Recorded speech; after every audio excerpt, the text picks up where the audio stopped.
Welcome back to the Alts Podcast. I'm your host, Horacio Ruiz. We bring you industry leaders and creators to give their insights on the rapidly changing and exciting world of alternative assets. Opinions expressed on this podcast by the host and podcast guests are for informational purposes only and should not be considered investment advice. Podcast hosts and guests may maintain positions in the offerings discussed in this podcast.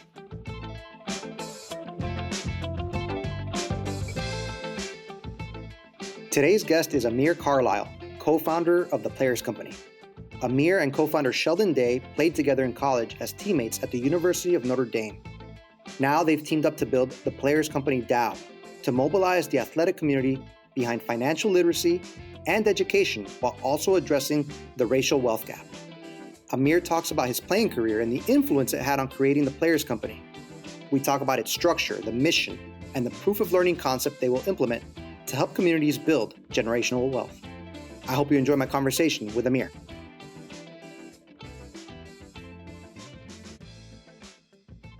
So we're very honored today to have Amir Carlisle. He's the co-founder of the Players Company, kind of a startup at the moment, but an exciting one. And we wanted to get Amir on. Amir, welcome on the podcast. Thank you so much. Thanks for having me. Absolutely. So we were really intrigued about the Players Company. You're a co-founder along with your former teammate. You guys played college ball at Notre Dame, Sheldon Day. And I just kind of want to let you talk about it. What is the Players Company, right? And kind of how are you guys building it up and what are you hoping it to become? Yeah, on a high level, our goal, from our background, coming from, Sheldon's from the Far East Side. I was born in Chicago, moved out to South Jersey. And, really one of the things that brought us together was just the fact that, wealth was something that was not a reality in our families.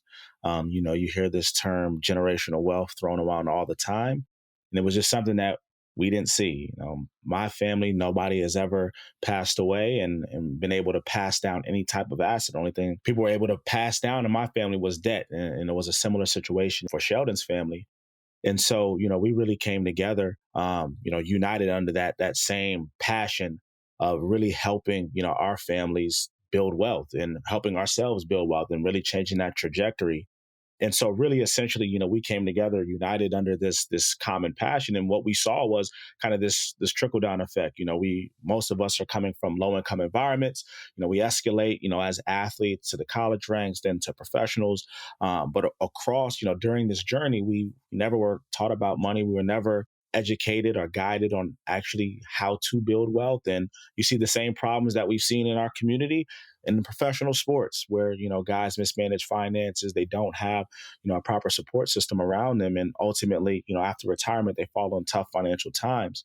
And so from our standpoint, we said, look, we got to provide a better system. The system really essentially sets an athlete up to fail, sets, a kid in an urban environment up to fail. And so really, how could you build a system that is, more representative of the people and really this inclusive financial system where we can actually begin to create opportunities? So essentially what the Players Company is, it's a community of people. It's both athletes, it's businessmen, it's, businesswomen, it's community leaders that have really come together to create, a better banking system, really with the mission of creating a more inclusive system that's really built on diversity, that's built on inclusion, that's really built on empowerment. So essentially what we're trying to build out, it's really the foundation that is a community, but it's how do you build a better banking system that is really there to pour back value into the consumer, into the community, rather than just taking everything. So that's what it is.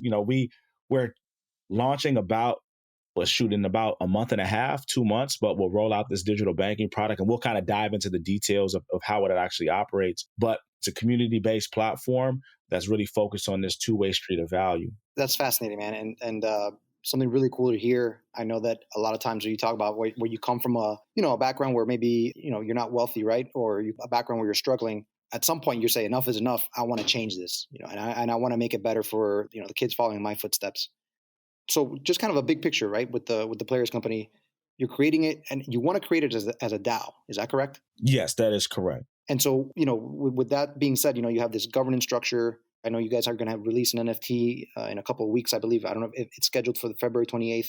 How are you looking to have that governance, right? Are you looking to have just complete input from whoever's a member of your DAO? Whoever holds that NFT will then have the power to kind of vote on different measures, participate in different programs. What do you have in the works? Yeah, so how things are going to be structured. So you'll have the actual DAO entity. There's three kind of sub entities underneath the DAO in regards to a token selling company, development trust fund, etc. Then you have the actual C Corp. And so the C Corp itself is going to house all of the regulated business. Currently, right now, it'll be digital banking, eventually broker dealer, anything regulated, anything around investments, et cetera. And then underneath the DAO, there's a 501c3 nonprofit. And so right now, there are two members on the board of the C Corp digital banking, the digital banking entity. The DAO itself will have one board seat. And so initially the goal is like you got to lay the path before it's kind of just a free for all, everybody voting. The goal is, for us to really lay that path of what it looks like. And so with every decision that we make, how it works, kind of everything's built around what we call this learn to earn protocol or our proof of learn protocol. And so basically, individuals earn tokens for participating in any type of value within the community. And so value, really think of it as for now, educational workshops, webinars. So for attending these workshops, webinars, et cetera, they earn tokens. As they earn tokens, they then hit these various thresholds. At these thresholds, they then earn NFT badges. And so these badges then unlock varying levels of access on the platform. There's also monetary upgrades to these badges, higher interest rates, discounts on, interest rates on loans, eventually, et cetera. And so as you kind of escalate up the ranks, you obviously get a larger voice. And so right now, kind of there will be 7 work streams underneath the DAO that have various utility, event planning, education, charitable initiatives, et cetera. So there will be kind of these various 7 work streams. And so how it will work is, basically revenue generated from banking. So right now, think card swipes, right now on debit cards, but eventually credit cards, and eventually we'll get into, lending products. That money will be contributed to this community treasury. And so right now, as we begin, it's going to start at about 15% of revenue is contributed to that treasury. And then as we then push towards what we will call true decentralization, we get to a point where 100% of all revenue generated from banking is then contributed to this treasury, of which the people then dictate fully at this point of how it's allocated. Are we allocating it to event planning? Are we allocating it to new educational initiatives? Are we allocating it to charitable initiatives? Are we allocating to product development, et cetera? So basically you create, again, this two-way street of value where the value that we're extracting from you in terms of revenue generated from card swipes, net interest margin, et cetera, is then contributed to a treasury, and then it flows right back to the community. And so you create this business where, one, it's always representative of the people, because once we kind of reach that point of true decentralization, the people then dictate how the capital is allocated at 100%. And then really you create these two entities that as we generate more revenue, we equally generate more impact. And so that's really the goal. It's like, how do you create kind of this virtuous cycle of value where value created is value returned? And then we're going to get there. The goal is we're not going to just get there to true decentralization from day one. That line between core team and community, the goal is it begins to blend over time. And as it begins to blend, basically we begin to hand over all power to the community. But it really comes down to we have to lay that path. We have to lay the path to wealth and how we're building this system first. And then from there, the people take over. Yeah, that's an amazing, trajectory you guys are talking about. And in listening to, I can kind of envision it. I see kind of we're going to have like this financial product, right? That's going to be kind of leading the way in terms of generating revenue. And then you're looking to have that. And I think you referenced that before to like a digital banking product. And then off of that, then you'll be able to kind of fund these other initiatives that you guys are hoping to do to kind of educate people or to donate money to 501c3s. Am I getting that kind of right? Like, because it seems to me like the crux of it is that digital banking that you're talking about, that's really going to spearhead the company in a lot of ways. Yeah, so that's the business behind everything. If we're thinking of it it's this almost economy. Think of it more so as like an economy here. And with that economy, you obviously have to have kind of your primary revenue generator. And so banking is that how we generate revenue. And from there, traditionally kind of in, say, a Web 2 world where you have Bank of America, generated $30 billion of net income. And so, well, where does that go? Where does that $30 billion go? we don't really know. Traditionally how banking works is very this one way street of value, where it's them basically extracting value from us, and there's very little value actually poured back to the actual consumer. What we're trying to build is, say, Bank of America, but now that $30 billion that of net income then is dictated how it is allocated by the people. And so you'll have an internal accounting team that says, okay, this is what we have to, we have to account for this year from expenses, taxes, et cetera. So it'll be run like a company, but you have these different working guilds where you have two representatives from each working guild, and these working guilds are working collaboratively for this common purpose of how do we really optimize for value for the consumer, rather than how do we optimize for value for, or optimize for profit for this business. And so kind of those working guilds underneath the bank, think of that as kind of the structure where people are actually dictating how that 30 billion is actually allocated for our best interest rather than the bank's best interest. That's awesome, man. And I'm looking forward to kind of diving deeper into that. I kind of want to take a step back. I think you've done a phenomenal job of introducing the Players Company and kind of your vision for it. And you referenced this before, growing up, and having like this idea of generational wealth and it not really, you not seeing that, you not experiencing that. What was your journey as an athlete, say like in high school where you grew up, and then being a part of a giant football program and, kind of growing up in that, having formative years as an 18, 19, 20-year-old guy?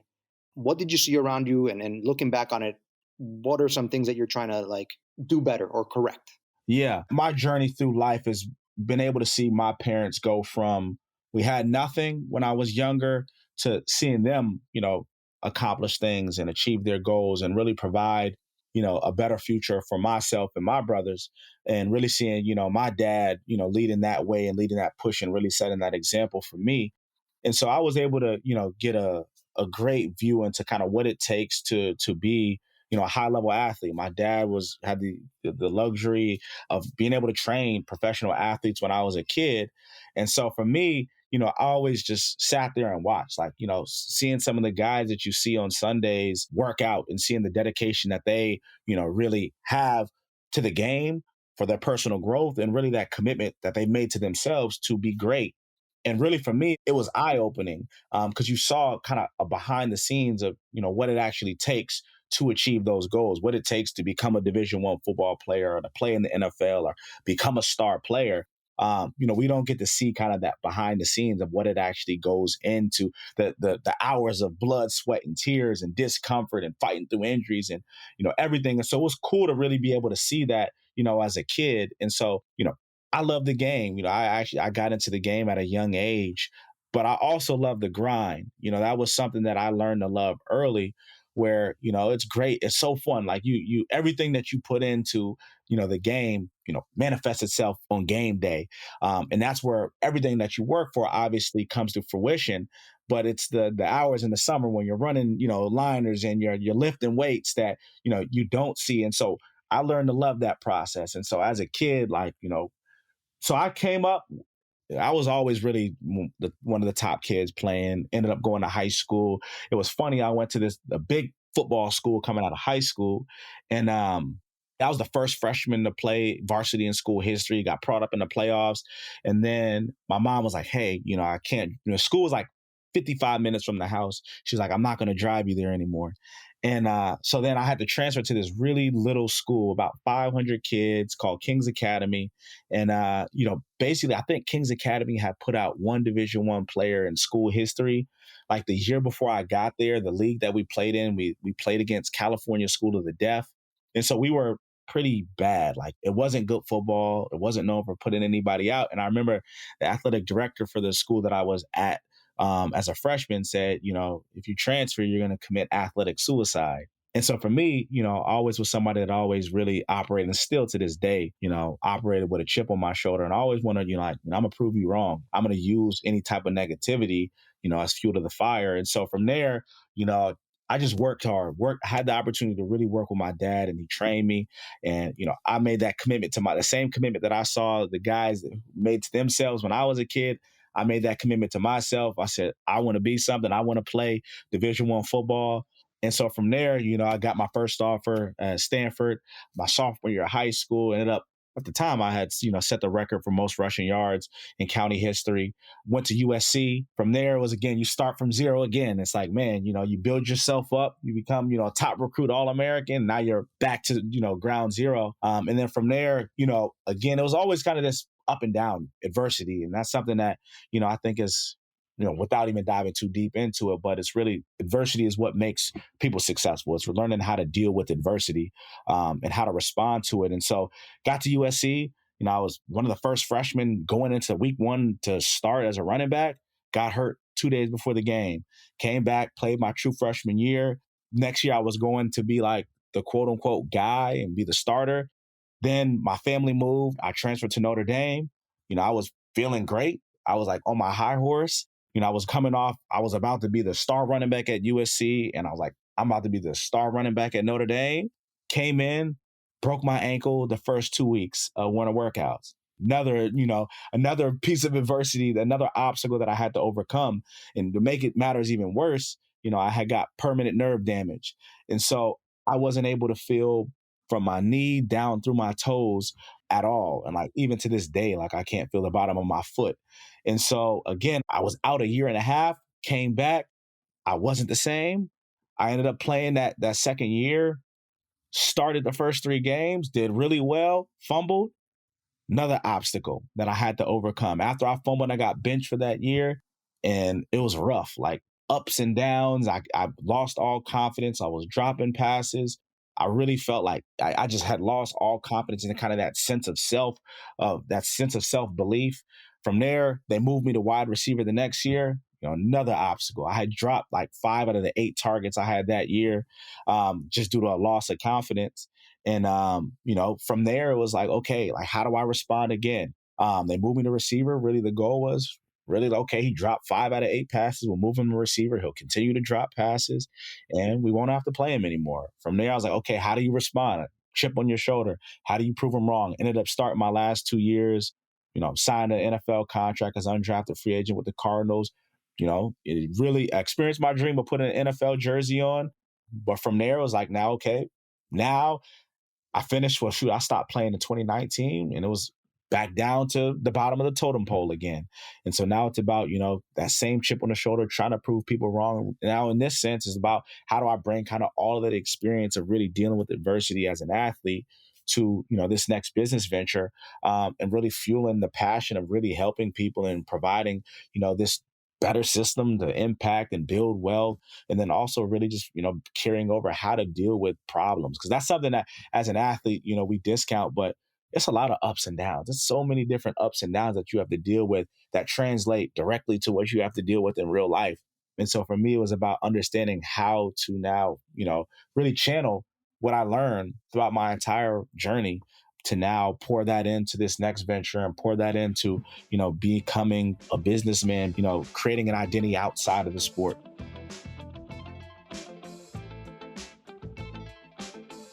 Absolutely. And in talking to you, I know that from the outside looking in, a lot of people, not that it's not, it's impressive. You went 2 of the biggest college football programs in the country, right? You played for USC, you played for Notre Dame. And a lot of people would say, it's a privilege to do that. But then you mentioned when you're in the grind of it, when you are putting in the hours, people don't really understand how much of a toll it takes on your body, how much time it takes up and the sacrifices that you make. Yeah. Yeah, definitely. That I say that's 100% true. And, because we're talking about the Players Company, and you're definitely athlete centric here. And so people might be looking like, why do athletes need help with managing their money or with trying to, launch businesses? Don't they have enough money, or don't they have, all these built-in privileges that they've had since they were playing for these programs? And that's not the case. A lot of times you guys are actually at a disadvantage because you dedicate so much of your time to a sport, and you don't get that opportunity to sometimes explore other venues that can help you grow professionally. Yeah. I think that's something. I think now I'm hoping for, at least, with the new NIL laws, that it'll give, these college kids these days the opportunity to really begin to explore life outside of the sport. But when, we were playing, it really wasn't the case. We were able to do a little bit. I got a kind of this little 2-week internship type program where I was able to, it was more so like something to just put on your resume versus actually getting any real world experience. But when it came down to, trying to even get a job, I remember I applied to Buffalo Wild Wings just to try to get some real world work experience. And the football department said I couldn't, work the job. And so, yeah, you put everything into, being the best that you can be at this sport. Literally, like, balancing school, balancing, basically it's a full-time job. We have to be in the building a certain amount of hours, but beyond that, it's, the body maintenance, it's, the film work, it's, the preparation, it's the extra physical work of making sure that you're in tip-top shape and catching more passes and running more routes and just making sure you're prepared.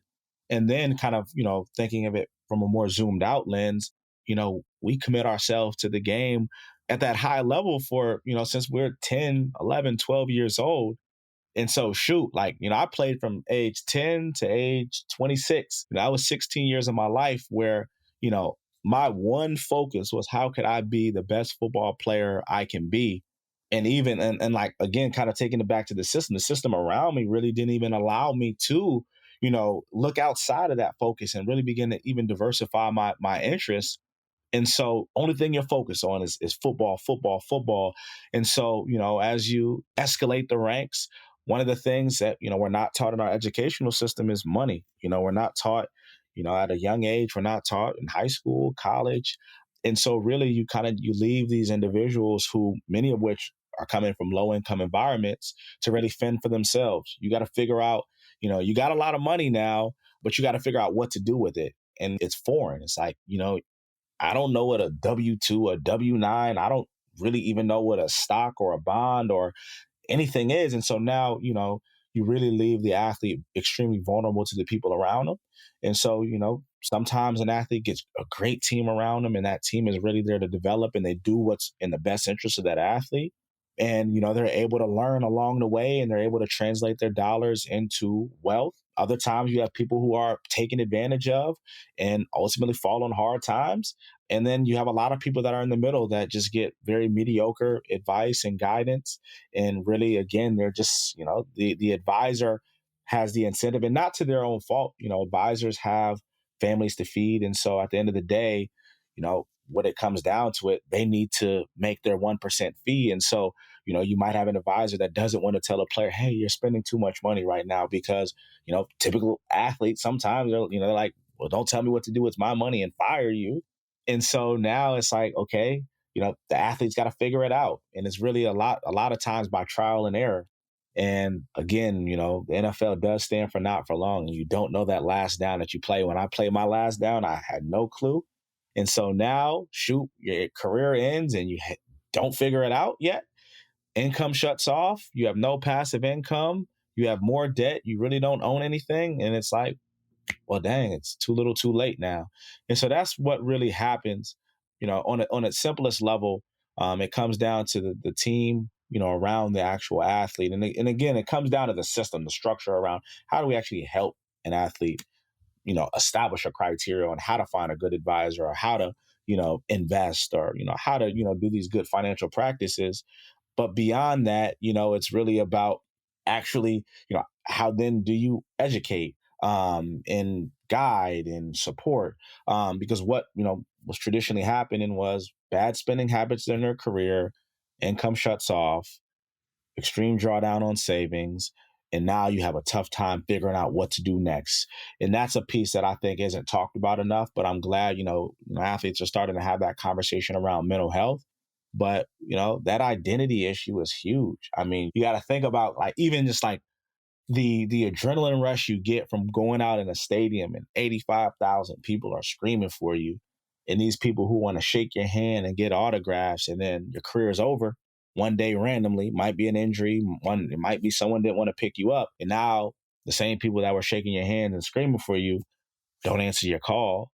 And it's like, dang, well, I don't feel important anymore. And so like that identity, mental health aspect is so crucial to that transition as well.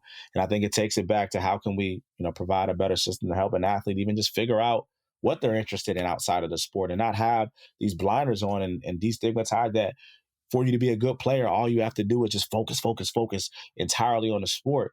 Like you do have to focus on the sport, but it's okay to, learn about stocks. It's okay to learn about crypto. It's okay to diversify your interests. But I think now kind of the trend is, guys are starting to step outside the game a little bit more and learn. But yeah, that's kind of from our research and friends and, what we've seen, definitely the system, how it works now sets, a young 21, 22-year-old person up for at a disadvantage. I mean, shoot, if you give anybody that much money at that young of age, I don't care if they're an athlete, where they're from, it's hard. And, just telling them to fend for themselves, how it kind of currently works is, you know, you understand why, a majority of guys do end up in a tough financial predicament post career. What you just outlined there, right, is like an all too common story. A lot of times, young guys come upon money and it can work out a bunch of different ways, but you're basically one major injury away from losing it all. Right. And, now, and then you mentioned also the NIL. So you got even younger guys, you got 18, 19-year-old guys now that are out in the open, legitimately making, more than $1 million from these deals. And it's like, how do you handle that? Right. How are you able to keep that money, make sure you don't lose it? Because I know me as an 18-year-old kid with $1 million, I mean, the world is limitless, Yeah. right? The possibilities are endless. So you really have to be careful with it because your athletic career, which is how you're making your money, can disappear with, from one day to the next. Yeah. You have a bunch of, former athletes as investors. You have, Richard Sherman. I know you also have Will Fuller and Zach Miller, a bunch of different athletes. So my question with the Players Company, are you guys looking to make it, sort of like this DAO to help younger athletes and to help athletes manage their money and educate themselves and create these networks? Or is it open to anybody? Who can really participate and who would benefit the most from it? Yeah. So great question. And so what we're actively working to is now, so we're actually about to do a partnership with this other group of individuals, this other DAO. And what that partnership is going to do is we're actually going to create the actual infrastructure, this digital bank, the proof of learn protocol. And so it's going to be a collaborative effort. And so in terms of the actual system, this community-based financial system that we're looking to build, that will be open for everybody. And so really the goal there is like, really we operate off of the quote, to whom much is given, much is required. We as professional athletes, I don't care if we play 1 year, if you're like someone who like Sherm was, a 10 plus year vet, we've escalated past where most thought we could. And we've achieved a level of wealth that many people in our families have never seen. And so, from our standpoint, and what we've talked about is as this group of athletes that we've turned the dollars that we've earned into wealth and assets, how can we further that vision, further that mission of creating a more equitable world? And how can we really blaze this path to wealth for the broader community, especially understanding the plight of those where we come from, and really kind of just without diving too deep into it, really, looking at the racial wealth gap, there's an underlying opportunity gap. And so really how can we leverage our likeness, our social capital to give access to people that traditionally don't have access. And so that's kind of what we're working through from a just straight infrastructural system standpoint. We're gonna the group we're partnering with can't get too deep into it now, but it's a group of bankers, community leaders, and developers. And so we're coming together now from a strictly Players Company standpoint. What we're doing, there will be a sub community within the broader financial system where there's think of it more as a support group for athletes, of where you can actually go and ask these questions of, how do I hire a financial advisor? What type of criteria should I be looking for? So it's more, think of it as a structured, curated community where you might have a guy like Zach Miller, who Zach understands, from both sides of the seat now. He's a certified financial planner who has athlete clients, and he was a former Pro Bowl, Super Bowl champion. And so he is going to provide more genuine advice to a young athlete than a financial advisor who might just be in it for the money. And so it's really about, from a Players Company standpoint, it's creating this forum where we can begin to impart the knowledge, information, and experience from the last generation of athletes, the vets, the guys who have been there, to the next generation who are trying to figure it out, who are trying to learn how to invest And so really the ethos of the Players Company from a community standpoint is mentorship, both informal and formal. But it's about how can we really begin to educate from this community centric standpoint, and how can we really begin to educate from experience, but from an overarching system of what we're actually building out in the actual app and who can actually engage with the app, et cetera. That'll be open to everybody. That's about how can we build wealth together and how can we do it in a more inclusive and empowering way. Yeah, and forgive me, yeah, and I should note that you guys are still incredibly early in the project, right? I mean, I know you guys have been working on it, behind the scenes, but you guys just launched or made it public within the last couple of months. Is that correct? So we launched the name, kind of like the mission of what we were trying to do last summer. And we've been kind of head down behind the scenes working. Again, I love the whole DAO space because it's so collaborative, it's so community based.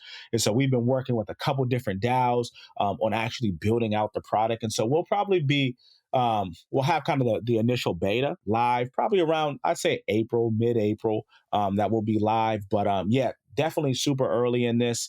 What we've done previously is, did some things just on a more informal basis. But when we actually launched this system that we talk about, this community-based financial system to help, really empower, disadvantaged communities to build wealth, and really kind of this community forum built on mentorship and experience and information and knowledge, that'll be in about April for us. So we're still pre-launch, but yeah, definitely putting one foot in front of the other to get to that point. Yeah, and I kind of see it coming together. I mean, potentially, and maybe it's me just having this very tunnel vision, but I could see somebody, who's a fan of, some of these players, maybe a Richard Sherman fan, or a Will Fuller fan, and they become involved with the DAO, take part in it, and you're opening up all these other things for them, whatever it is. Maybe, you incentivize virtual greeting meets, you incentivize maybe memorabilia. I have no idea, but there's so, as athletes, like you mentioned before, you have that social capital that you are always able to tap into, right? That fandom, those emotions that sports have,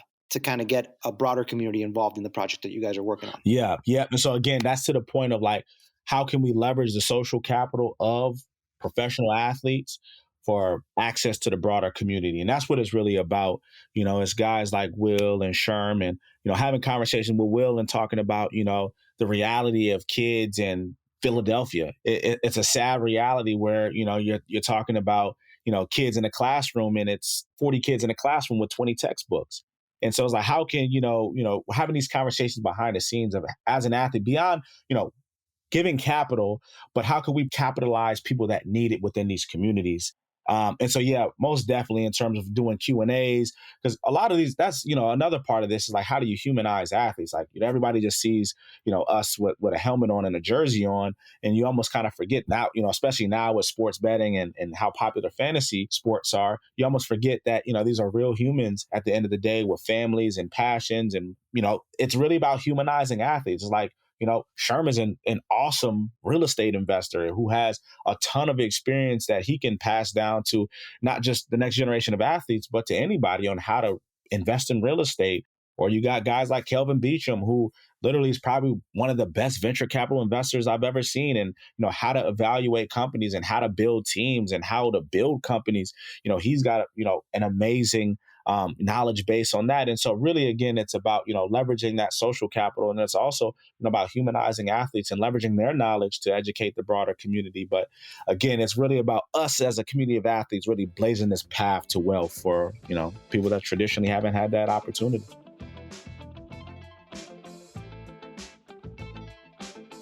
Absolutely. And you're looking to do it through that DAO model, which you talked about. I noticed on social media that you guys are still on track to drop an NFT on February 28th. Is that a hard date, February 28th? Can you talk a little bit more about that drop?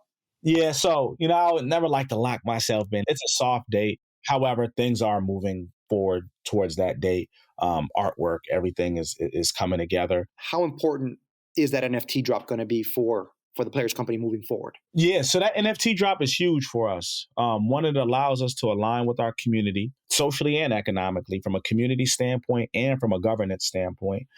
In addition to actually really not broadening, but solidifying our messaging to the public.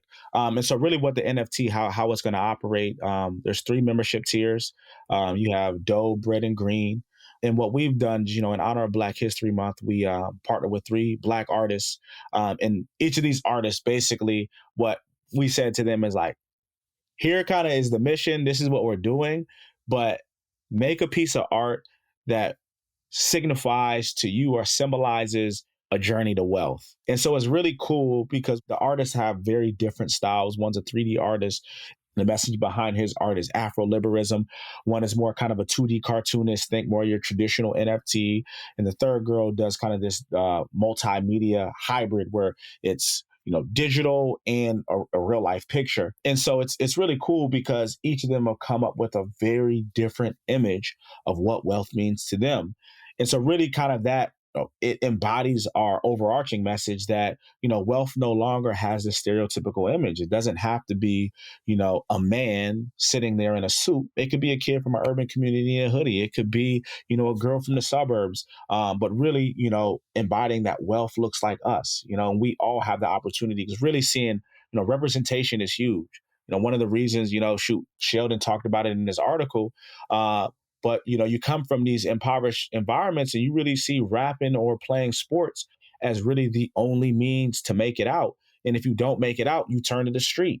And it's sad that these are the only options that it's like, dang, you got to be in the top 0.5% in order to make it out because it's super hard to make it as a professional athlete or an artist, or you turn into the street. And it's like, we got to show representation, greater representation at the top where, it doesn't matter where you're from. It doesn't matter what you look like, but we can all achieve wealth. And so that's really the overarching message of it. It's like, this is not a Black versus white thing. This is a us thing. This is a Black and white and Hispanic and whatever race inserted into it. It's about we can do better together. And really, you're only as strong as your weakest link. And how can we create a better economy is we strengthen where we're weak at. And right now, that's in the Black and brown communities. And then from a more utility standpoint, the actual NFT lays the foundation of governance for us. And so obviously as the NFTs escalate in kind of the different ranks, they come with associated governing powers. And those governing powers obviously give you a vote within the community. And so loosely, basically this gives you your voice. And like I said earlier, this is, we're building a financial system that is truly representative of the people. And from our standpoint, who better dictate what's in the best interest of the people than the people themselves? And so really the NFT not only symbolizes this inclusive message of wealth, but it symbolizes our application of this inclusive message of wealth, saying, we're actually doing it. You actually have a voice. This is your voice within this new financial system that is going to be representative of you.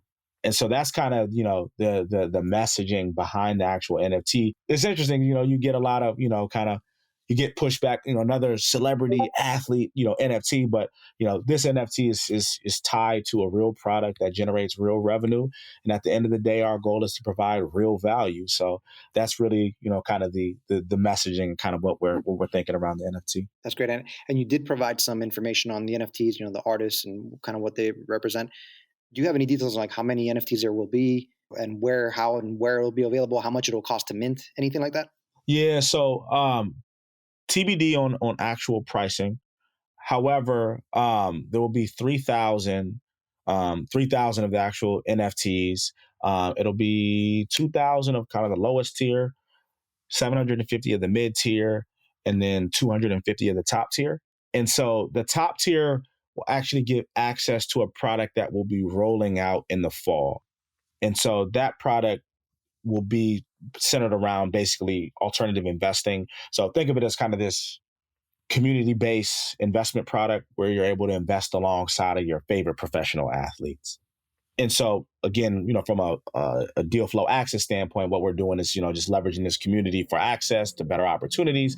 And so you get, this pipeline of great deal flow, et cetera. And you have the opportunity, kind of the social capital piece, to say you're investing alongside some guys and girls that you see playing in your favorite sports leagues. The second tier gives access to obviously, there's an associated amount of governance rights. You have a higher interest rate on that second tier, and then you also get access to this our in-person tour. Think of it kind of like a coffee side, fireside chat where we're doing them in LA, but we're bringing in basically top tier A-list CEOs, business leaders, community leaders to come in a very intimate setting, sit down and teach, and give people the opportunity to actually learn and ask questions where it's not, conference style. It's like 15, 20, 30 people. And we're sitting there in a room with, the CEO of X company, and we're talking about how to build business, how to build wealth, and really providing kind of this forum where we can begin to build. And then the third tier gets access, basically first access to the platform, the educational suite, et cetera, and obviously associated governance rights. And so that'll be how those tiers work on a high level. And then as the product build out begins to really, as we begin to progress down there, those NFT holders will have pretty significant monetary incentives attached to those various tiers that people who earn their way into the community won't initially have. Let's get into the digital banking product that you talked about earlier, you referenced earlier, and the financial incentives. What I'm mostly intrigued about, and kind of to connect things together from what we talked about earlier, was that digital banking kind of product. What exactly is that? And can you give more details about it? Yeah, so this is going to be in partnership with, we're building this in partnership with another DAO. And so how it's going to work is basically everything centers around what we call this proof of learn protocol. Proof of learn basically is a play off of proof of work, proof of stake, which basically states, proof of work is the heart of the blockchain, where we're saying that proof of learn, education, is the heart of building wealth. And so how that actually operates is there's two sides to this marketplace. And so kind of taking it back to something I said earlier, you have this racial wealth gap. We hear about it all the time, but underneath this racial wealth gap is an opportunity gap. And so our goal is first to close the opportunity gap, to then close the racial wealth gap. And so basically how we're doing that around this proof of learn protocol, there's two sides to this marketplace. You have members and you have seeders. Members are anybody who creates an account on this digital banking platform. And so as you create an account, you go through traditional KYC, put your name in, yada, yada, you get a debit card in traditional kind of neo-banking sense. Where we differentiate again is around this protocol we're building out. And so you have members and then seeders. Seeders are anybody that seed the ecosystem with any type of value. Right now, it's going to be predominantly exclusively around education. So think of people, hey, I want to educate on budgeting. Hey, I want to educate on real estate. Hey, I want to educate on stocks, bonds, etc. But eventually, as kind of this economy builds out, this marketplace, think that seeders could be anybody who's providing any type of value to members. That could be somebody who's trying to offer an internship, somebody who's trying to offer a job, somebody who needs, offering an opportunity to be, an actor on set, whatever it may be, any type of value that can be added to members. Think of that as this marketplace where we can connect members to seeders. Seeders both create an account. There's kind of this two-sided dashboard where both are able to create an account. Members earn TPC tokens for good usage of the platform. That's creating your account. That's connecting a MetaMask wallet. That's setting up direct deposit. Seeders earn TPC token approved opportunities. So a seeder then posts an opportunity to the platform. We have a middleman. It's called a guild called the vetters. The vetters vet through the opportunity. The opportunity gets the approval. From there, members can opt into that opportunity. So say it's a budgeting class. Say you posted a budgeting class. I could go on my app. I see the budgeting class that you posted. I click RSVP. I join. I go. I earn TPC tokens for attending. You then earn TPC tokens for the opportunity that you posted.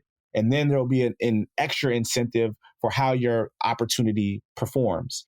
So say you have 50,000 people that end up, attending your webinar or whatever it may be, you can earn a bonus on top of that based on the engagement with the opportunity you posted. And so basically we're aligned here where we're both earning the token that is the foundation of this economy. That token is then backed by all banking activity. And so as we're engaging with the community and adding value by swiping our card or setting up direct deposit, that value then flows back into a treasury, and the treasury is going to now increase or accrue value to that token. And so as we're learning together, as we're building together, as we're, educating, we're building wealth together just by learning and engaging with the community. And so that's how it's going to, how it'll operate on a high level. And you have, basically these two sides, and we're basically, how can we connect you to opportunity? And so again, our goal, how do we close the wealth gap? But we first got to start with closing the opportunity gap. That's awesome. Yeah. And I guess I have a more question, right? With that debit card that you mentioned, because that's how some of the profits are going to come off of that debit card, correct? What is that linked to? Is that linked to a traditional bank, or is that going to be linked to a digital wallet? Yeah, so the debit card, so think of it traditional neo banking where we have a partner bank behind the scenes. On a front end standpoint, the user is interfacing with us. From an account standpoint, that account is being created at a partner bank. But every time the debit card is swiped, we generate interchange on those debit card swipes. And then we also have different accounts we're able to generate net interest margin on. And then eventually we'll get to lending products, credit card products where, for lending, we'll be able to generate net interest margin. So we make money in very traditional banking sense. Just the only difference here is that, in traditional banking sense is, the bank extracts value and shoot, we never really see that value. We get paid 0.01% interest and, there's very little value that is actually returned back to us. Think now that banking, all of the revenue generated from traditional banking senses, debit cards, credit cards, lending, that then flows back into the community from, it goes into the treasury, then flows back into the community from this kind of these democratic votes. So yeah, everything, how we make money, it's tied directly to traditional banking. How Bank of America makes money, how, Chime makes money, that's how we'll make money. And then you mentioned that you had the seeders and the members. Now, if you're a member and you're using those debit cards, right? Because I imagine there's got to be an incentive to use that debit card. You are earning tokens. If you're using that debit card, are you also, not just are you, creating revenue for the players company, but then are you also able to kind of earn some of that social token? Yeah. So disclaimer kind of star here. We're working through that now with our legal team because there are some complexities. Obviously, banking is, a regulated industry and kind of tying the token into it. So yes, that is definitely the thought. How people earn tokens are participation. That's participating in an opportunity, performance. So people can opt into different financial challenges, budgeting, saving, etc. Performance also ties into usage. And so that's kind of your setting up your direct deposit, connecting your wallet, creating your account. And then what we're working through from a performance usage standpoint now is, can we tie actual card usage to token rewards? And then the third way members are able to earn tokens is by goal setting. So if you set, a savings goal or a budgeting goal and you achieve your goal, you then earn tokens. And so those are kind of the three, you have your participation, performance, and your personal goals that you can earn tokens for. That's awesome, man. It really is. You guys are building it and you've thought it through, right? You want to make social change, but like you said, you have an enterprise at the front end of it, but you want to reward people for doing that. And then you want to not just reward them, in a way that, you get this back or whatever, but rewarding them and the community at the same time. Exactly. Is there, and I want to respect your time. Is there anything else that, you want to add, or is there anything else, as you're building out the platform that you're looking to maybe get some help from, or looking to get some reaching out? I mean, I know you said that you're behind the scenes, you got a bunch of different people creating partnerships that you're creating partnerships with. What's your next step? Yeah. So for us, just kind of just staying on top of what we're doing. Just if anybody is interested in kind of any updates, the Discord channel, I'm always in there to ask questions. But yeah, really our whole mantra has been partner to progress here. And it's really about been doing this as collaboratively as we possibly can. So yeah, if there's anybody out there that, has a skill set that you want to contribute. If you go into the Discord channel, there's a link that says get involved, and there's a tab of ways that you can get involved. And, we talk to everybody who fills out that intake form. If there's, any type of value that you can add, we always have that conversation. And what's next for us on the horizon, obviously, one, it's building out the community. We really want to put our ear down to the ground to really understand what the community's needs are and how can we really provide an experience that we provide value where, if you have questions about how to build wealth, we're there as a resource to answer these questions. In addition, also, as we're actively working through this product build out, and during this product build out, it's really been about leaning on the community and getting their feedback on every step of the way, and it'll continue to be about that. Even after launch, this is obviously building out a neobanking product, any type of fintech type product, you have to iterate, and we're going to iterate with the community in mind and make sure that we're building, what's in the best interest of our constituents. And, beyond that, it's really about for us, it's, building the community. In conjunction with that, it is fundraising too. For us, we're actually in the midst of fundraising. And then from there, it's launching the product, launching kind of your quote unquote minimal viable community, and then building from there. It's listening to the community and building the system, a product, a community that really is there to, always maintain their interest. And the goal is ultimately, it's really how can we really build wealth together. So that's kind of the next 3 months on the horizon. And then from there, it's just, let's see what the feedback is. Let's iterate, let's build, and let's create together. That's great, man. And I really hope that there's listeners when we put out the podcast that want to reach out and help you out in any way that they can. That would be awesome. You mentioned before Discord. Where should somebody or people that are interested in following the Players Company, what should they do? How should they reach out to you via social media? What website should they go to, and who should they be following? Yeah, so follow Sheldon. Sheldon on Twitter. You can follow myself. I'm SolarBot3. The Discord link is in both of our bios. It's also in the bio of our Instagram page, which is just the Players Company. And then in the Discord channel, I'm SolarBot. And so, just ping me in the DM in the Discord. That's where I'm most active every single day. I'm just trying to build that up. You can find us on either of those social channels, but the Discord link will be in our bio from there. Amir is the co-founder. His co-founder, Sheldon Day, who couldn't be with us today, but you guys are both the co-founders. It was a pleasure talking to you, Amir. Really, thanks for setting aside the time. And, I really hope that as you guys progress, as you guys are building out your product, that we're able to talk some more in a couple months and see where you guys are at. Thanks again for your time, man, and I really appreciate it. All good. And I really appreciate your time. This has been fun and look forward to catching up in a few months and seeing where we're at. Thanks for sharing all your story, a lot of your background and what you went through, and then now building up this new platform. Sounds really awesome. And I know you guys are going to do very well. Thank you. I appreciate it. Take care.